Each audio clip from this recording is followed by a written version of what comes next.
be with you, and a very warm welcome to you as always from all of us here at Powerscourt with Kilbride.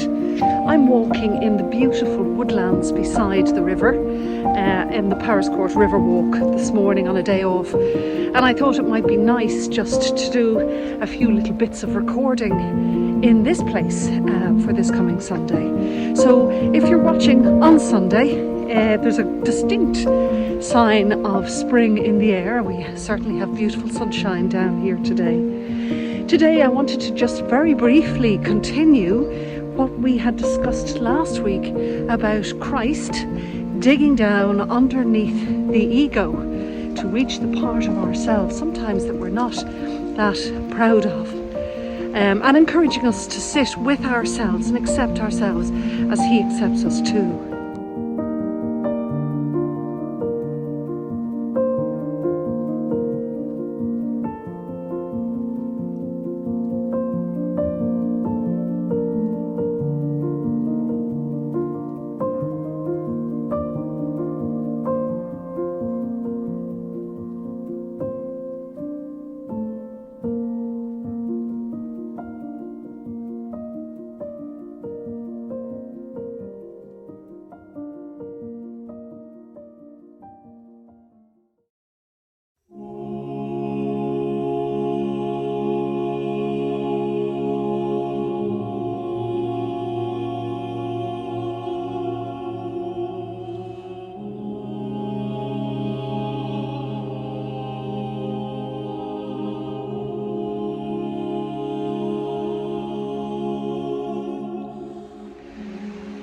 But first, as we acknowledge the presence of the Christ with us today, wherever we may be, we pause to be with Him in prayer.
When I came to you, brothers and sisters, I did not come proclaiming the mystery of God to you in lofty words or wisdom.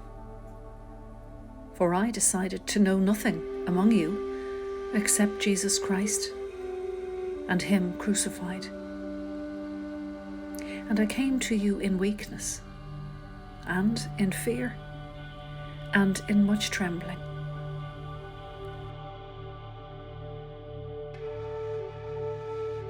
My speech and my proclamation were not with plausible words of wisdom, but with a demonstration of the Spirit and of power, so that your faith might rest not on human wisdom, but on the power of God.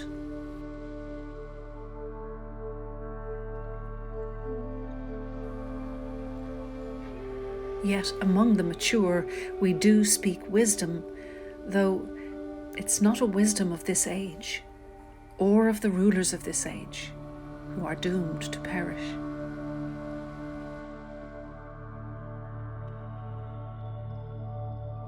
But we speak God's wisdom, secret and hidden, which God decreed before the ages for our glory. None of the rulers of this age understood this, for if they had, they would not have crucified the Lord of glory. But as it is written, no eye has seen, nor ear heard, nor the human heart conceived what God has prepared for those who love Him.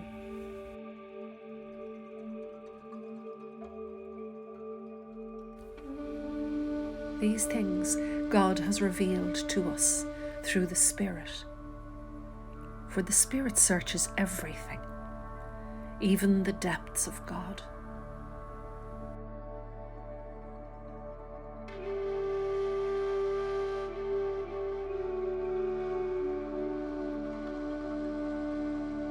For what human being knows what is truly human, except the human spirit that is within?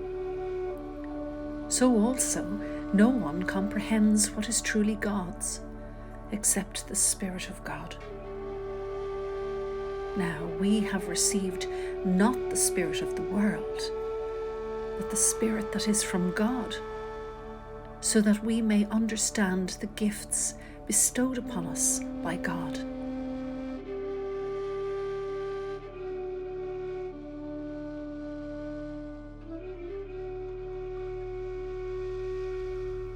And we speak of these things in words not taught by human wisdom, but taught by the Spirit, interpreting spiritual things to those who are spiritual.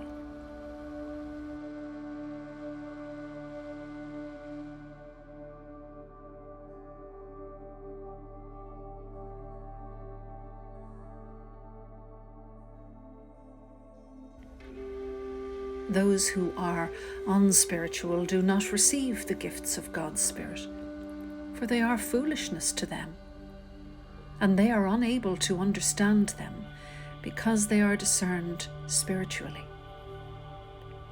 Those who are spiritual discern all things, and they are themselves subject to no one else's scrutiny.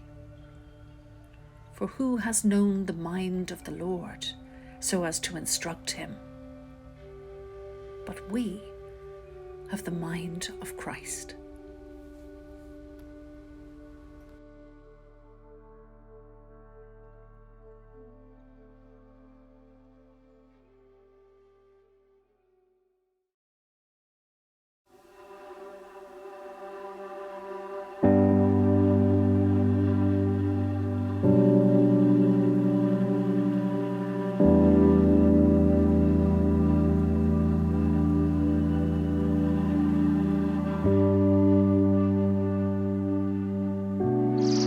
Although it's a very lengthy piece, the epistle for this Sunday is really beautiful. And it marries in quite well with what we spoke about last week when we spoke about the ego. It's a habit of mine to ask before the penitential section every Sunday if there are things that block us from God, that we should draw them to mind now and hand them to Him. There are a lot of things that block us from God, but the epistle today tells us that we contain within ourselves the Spirit of God. And in other religions, this Spirit is called energy. So the Spirit, or the energy of God, is within ourselves, and with that Spirit comes great wisdom. But it is a wisdom that some people in the world do not understand. They think it's foolishness. And certainly the rulers of the world, and many of them you might instantly draw to mind, don't understand it either.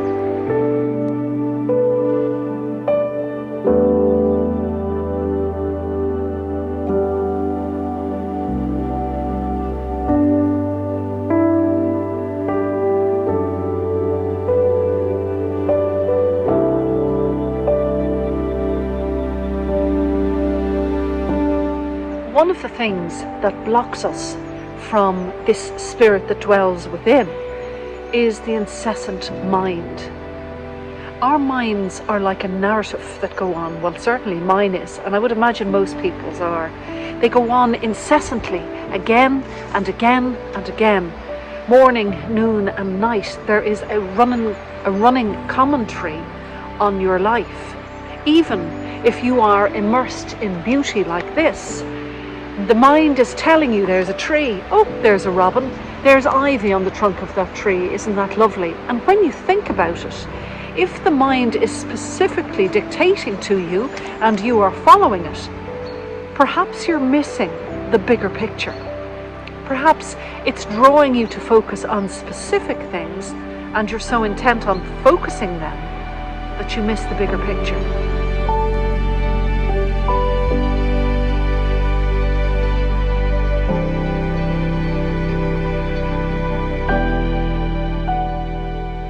Author Michael Singer, in his book The Untethered Soul, speaks about such things. He gives a fantastic example of a person sitting in a cinema. Just imagine you're sitting in a cinema now and you are utterly engrossed in the movie. You lose a sense of where you are. You don't really mind that you're sitting shoulder to shoulder with a complete stranger. You're not noticing anything about yourself because you are so caught up in the movie. And yet, even in the absence of your own consciousness, you are still there. The question for us today is a question that some of the greatest spiritual masters have asked all through the centuries. What is watching you living your life? What part of yourself is still watching, or is still sitting in the cinema while your consciousness is absorbed in the movie? In the living movie of your life, in the incessant commentary of your own mind, what still remains observing? That quiet part of yourself observing is the Spirit, I would say.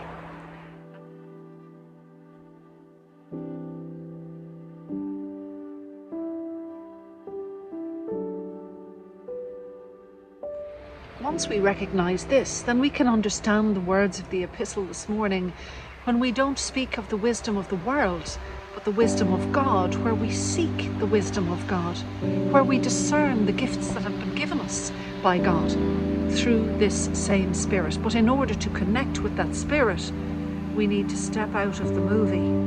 We need to retreat back to that source again in prayer. And this requires practice. But I firmly believe if you can recognize the watcher, the observer, which is your Spirit, then you're halfway there. Jesus said to them, when you pray, go into your room and close the door. We've said this before in this square. Truly trying to connect with God requires us to go in past our ego, past our incessant mind, to be able to grasp that there is another watcher, another person, another thing, a Spirit that is observing all that goes on in our lives. It's a challenge, but it's worth trying to connect with this source.